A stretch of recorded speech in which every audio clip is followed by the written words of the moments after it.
Howdy there guys, welcome back to Edgar TV. The World Matchplay is now completed, another installment of the second biggest ranking event in the world of darts, which means there's going to be big movers and big shakers in regards to the rankings. People that didn't play in this event this year but played in it 2 years ago, they're going to be dropping down the rankings. Some people had a lot of money to defend that wasn't able to. Some people was defending next to nothing and had big runs. So there's lots of changes in the rankings moving forward. I'm going to let you know all of those and also discuss what it means for certain players, because there's going to be a lot of movement when we look at those 64, 32 and 16 cutoffs, the big important points in regards to the staircasing in the world of darts.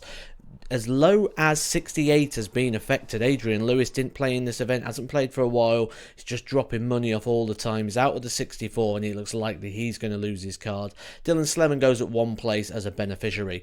Vincent van der Voort, Mervyn King, Ian White and Adam Gavlast, players who will be in the tour card race at the end of the year and need results in order to keep hold of their cards, as does Roby John, who now drops out of the top 64 at the moment. A few players there being the beneficiaries. Roby John really not following up the form from a couple of years ago. William O'Connor drops down one. That's due to Richie Edhouse, who made his debut at the match play. £10,000 added to his order of merit.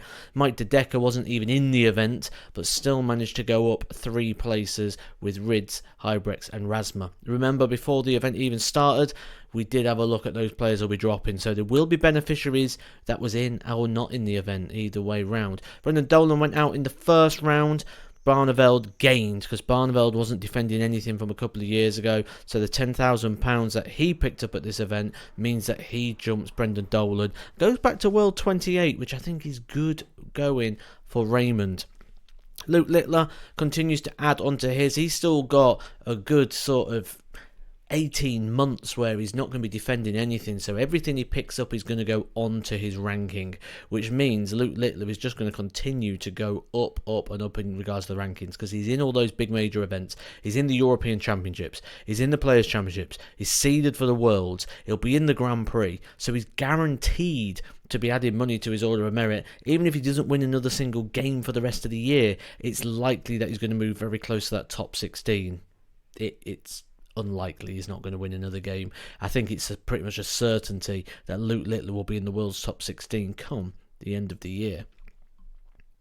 Player that misses out there, Gabriel Clemens. Gabriel Clemens didn't make the match play, as Dirk van Dijvenbode didn't as well. He was the highest ranked player not in the event, and look what damage that's done. He made the quarterfinal a couple of years ago, now down in 3 places, so he moved further away from the top 16. The thing is, he's got his form back, he's playing well, so you'd expect that he's going to be sort of going back up the rankings. Ryan Searle did reach the second round here after beating Damon Heta, but he drops a further 2 places in the rankings, now down to World 21 and £50,000 away from the top 16, so needs a TV run somewhere in regards to get that back.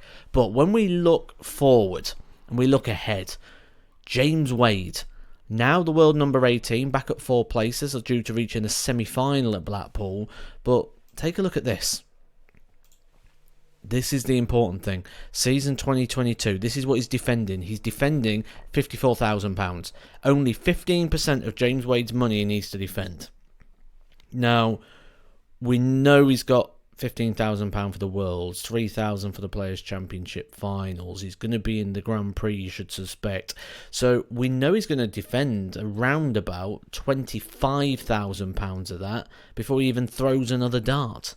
So James Wade could be in a position here to actually make a move, and when we look at where he is in regards to the rankings, at the moment just £35,000 away from Danny Noppert, and when we look at the players in these positions, Danny Noppert, for example, is defending £108,000, and at the moment, would you be guaranteed that he's going to defend that? I'm not so sure. We also look at players like Peter Wright in number 12.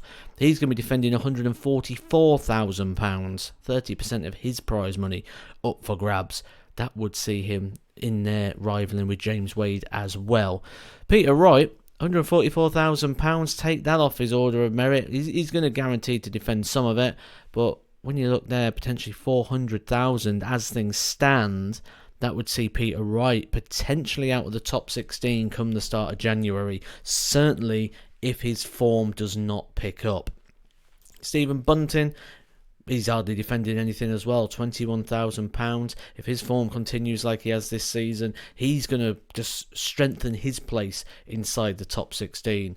Joe Cullen does go up one place here, but defending £140,000 for the rest of this year, and the form certainly away from the match play not good. This could be a real catalyst for Joe Cullen to get him back on form, but if he doesn't, we could see Joe Cullen outside the top 16 as well, so some big moves. Ross Smith, someone we spoke about quite a lot throughout this tournament, has been someone who struggles on TV, so he doesn't have a lot of big prize money to defend, just that European Championship. That is what is going to kill him potentially in regards to his ranking, because 41% of his prize money is up for grabs. 41% over the next few months, it's likely Ross Smith goes out of the top 16 as well. Damon Heta never really had those big TV runs, did he? But was just doing so well in those floor events, only defending 100k. So the chances are Heta's going to stay in the top 16. Few TV runs could really strengthen his position here in the world's top 10. Going Price drops a couple of places. He's down to number 6. And defending, you'd expect Gerwin to be able to do that over the next few months, so nothing too serious there in regards to his prospects.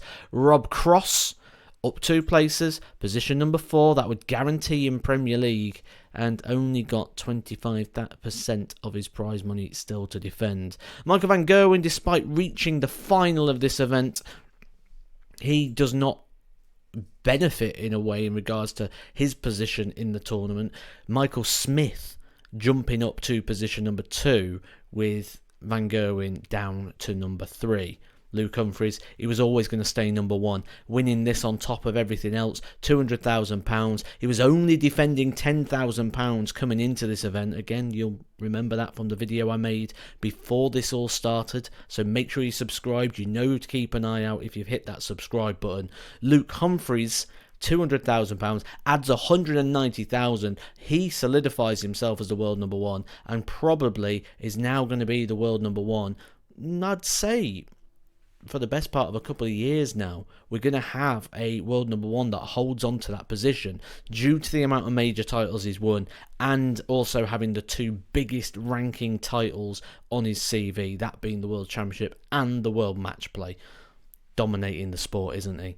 So that is all your ranking movers. That's what it means for people. Those positions, very important. 64, 32, 16. They're the key points. That's why we focus on those the most. And I will be picking up on all these stories after every single big ranking event, keeping you up to date with everything you need to know. I know the rankings get quite tricky, so I'll talk you through it. Just hit the subscribe. I'll do it all for you. I'll catch you soon with some more Edgar TV.